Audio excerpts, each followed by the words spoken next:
Découvrez l'héroïne de Puccini sous un regard de femme. Madame Butterfly, du 23 avril au 3 mai 2026 au BFM.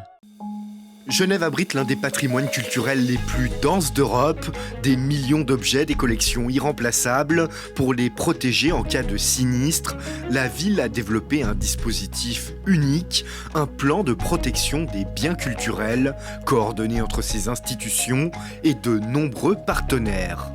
Ce plan doit s'adapter à chaque contexte. Durant 2 jours, le musée d'art et d'histoire sert de terrain d'épreuve. Protéger nos biens culturels, c'est culte. 3 mars 2026, il est 14h lorsque l'alarme du musée retentit. Pour des raisons techniques, toutes les personnes sont priées d'évacuer le bâtiment en utilisant la sortie du secours. En quelques minutes, les services d'intervention arrivent sur place. Vous avez une sécurité, vous avez mal au aïe. Ils découvrent une scène impressionnante. Suite à un violent orage, une partie du plafond de ces salles d'exposition, tout comme les verrières, se sont effondrées. Et là, pour l'instant, c'est vraiment instable, on ne peut pas rentrer dedans. Au sol, des blessés bloqués par les décombres et des œuvres. Malgré le réalisme de la situation, nous sommes au début d'un exercice grandeur nature, drama. On se rend compte que lorsque l'on réalise des exercices en situation réelle, on a quand même acquis des réflexes et on a déjà vécu des sensations, et ça c'est fondamental, qui nous permettent non pas de mieux vivre une situation gravissime, mais d'avoir déjà des émotions qui ont été déclenchées une fois et donc de mieux les gérer à la fin. 400 heures de préparation, 8 partenaires, 17 véhicules, 250 objets, 38 observateurs. Les chiffres donnent le tournis. C'est le 18e, sauf erreur. Malgré l'importance des objets patrimoniaux, dans cette situation, la priorité, ce sont les humains. On doit d'abord maîtriser la situation avec les différents partenaires Feu Bleu. Et dans une deuxième phase, les équipes pourront rentrer dans les différentes pièces touchées. Mais pour l'instant, seuls les services d'intervention peuvent pénétrer dans la zone.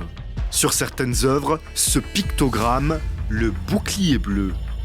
Il désigne les pièces prioritaires, celles que les secours tenteront de dégager, une dizaine au maximum. Ça peut être un exercice assez compliqué parce que du point de vue d'un conservateur ou d'une conservatrice, tout est important dans les collections. On a mis en place des critères. Donc ça va être des critères évidemment de rareté, d'importance pour la collectivité.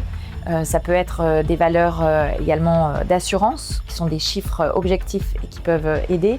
Et ça va être également des critères de manipulabilité. Sur le terrain, pompiers et équipes du musée doivent se comprendre et agir ensemble. Les uns ont appris les contraintes du patrimoine, les autres, les codes des services de secours. État de situation dans tout le secteur. Il y a un représentant de l'institution qui se rend en rapport au César septentaire, donc au poste de commandement des pompiers. Priorité numéro 1, rechercher, sauver, évacuer. Et qui exprime ses besoins ou qui exprime aussi en quoi il peut appuyer les forces sur place. Le musée, eh bien, on compte sur vous pour nous guider. Et puis pour dès que possible effectuer l'évaluation des œuvres potentiellement menacées. Ce qu'ils ne savent pas encore, c'est qu'il y a 2 autres scènes d'intervention. Une inondation dans les catacombes et une caisse remplie d'œuvres en papier, gorgée d'eau. Il y a vraiment de l'eau. Il y a une caisse, dans ce qu'on peut voir, je vois qu'il y a des objets PVC. Il y a eu une infiltration, il faut qu'on regarde si des installations électriques ont été touchées également ou pas. Au cœur du dispositif, la cellule de crise. On a 6 objets PVC prioritaires A. Elle réunit tous les pôles de l'institution et coordonne l'ensemble des opérations.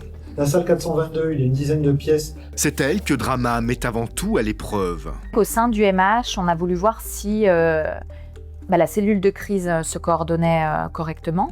On a des personnes qui ont été formées, qui heureusement n'ont pas toutes et tous eu à gérer de vrais sinistres. Donc comme la cellule de crise, je dirais que c'est le socle de base, l'idée c'est de voir si les réflexes de gestion de crise sont acquis. On est éloigné de la situation réelle, c'est-à-dire qu'on ne voit pas la situation réelle. Et là, c'est un exercice, c'est une simulation, mais en temps réel, ça nous permettrait de ne pas être en face de toute cette émotionnelle que ça peut générer. Tant qu'on n'a pas accès aux œuvres, nous, à la cellule de crise, l'idée c'est d'anticiper les besoins qu'on pourrait avoir et ensuite de les activer ou pas en fonction des informations qui vont nous revenir du terrain. Une régie pilote l'exercice en temps réel. Sachez que l'urgence à Genève, il y en a eu plein de toitures et dégâts. Elle surveille les échanges, transmet des documents et joue les interlocuteurs extérieurs auprès de la cellule de crise. Le problème, bien évidemment, de la cellule de crise, c'est de se retrouver en situation où il n'y a pas que notre institution. On n'a pas tous les mêmes priorités, je veux dire.